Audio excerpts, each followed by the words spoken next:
మీ DOP గారి గురించి చెప్పండి. డిఓపి గురించి అండి, శ్యామ్, తమ శ్యామ్. తను డెబ్యూటెంట్ కదా, ఫస్ట్ టైం. మాక్సిమం అందరూ డెబ్యూటెంట్ అండి. విష్ణు గారు అక్కడే కొంచెం లేదు, తనే ఎక్స్పీరియన్స్ మా అందరికంటే. అదే తను ఒక్కరు తప్ప. శ్యామ్ని ఫస్ట్ టైము అంటే ఒక డిఓపి కోసం చూస్తున్నాను. ఈ సినిమా కెమెరామెన్ చాలా ఇంపార్టెంట్ అండి. అంటే మ్యూజిక్ ఒకటి, కెమెరా ఒకటి, రెండు చాలా ఇంపార్టెంట్. సో కెమెరామెన్ సరిగ్గా లేకపోతే సినిమా సరిగ్గా రాదు, తెలుసు. సో ఒక మంచి కెమెరామెన్ కోసం చూస్తున్నప్పుడు కామన్ ఫ్రెండ్ ద్వారా పరిచయం అయ్యాడు.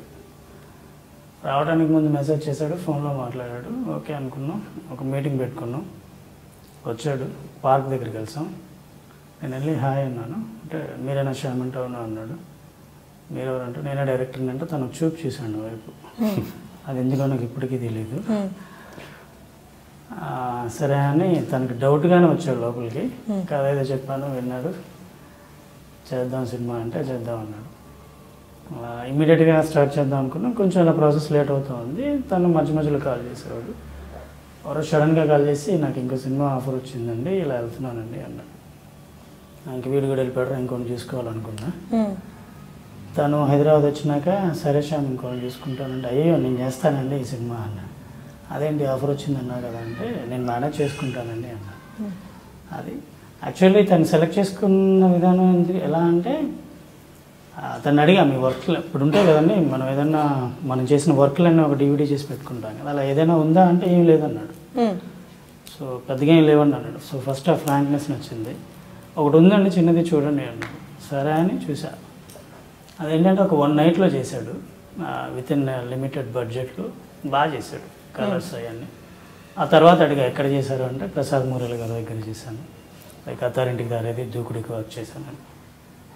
దాన్ని చూసి చేసుకోలేదు, చిన్న వీడియో చూపించాడని చెప్పాను కదండి, అది బాగా నచ్చింది. సో ఒకటే యాక్సిస్లో బాగా చేశాడు. అది తర్వాత తీసుకున్నాను. ఎప్పుడు అడిగేవాడిని, శ్యామ్ నాకేం ఇన్పుట్స్ ఇవ్వట్లేదు ఏంటి, ఇవ్వట్లేదు అంటే ఇక్కడ కాదు సార్ అక్కడ చూడండి, ఇక్కడ కాదు సార్ అక్కడ చూడండి అనేవాడు. ఏం చూపిస్తాడో అనుకున్నాను, బాగానే చూపించాడు. సినిమా ట్రైలర్ సైజ్ చూస్తే తెలుస్తూ ఉంటుంది. The best. బాగుంది, అమ్మాయిని కూడా చాలా బాగా చూపించారు. డెఫినెట్లీ తెలుగులో నుంచి ఒక బెస్ట్ డిఓపి అండి. యాక్చువల్లీ మనకి డిఓపిల కొరత చాలా ఉంది, అది తీర్చే మొట్టమొదటి వ్యక్తి. చాలా బాగా చేశాడండి, చాలా హైకి వెళ్తాడని నమ్మకం.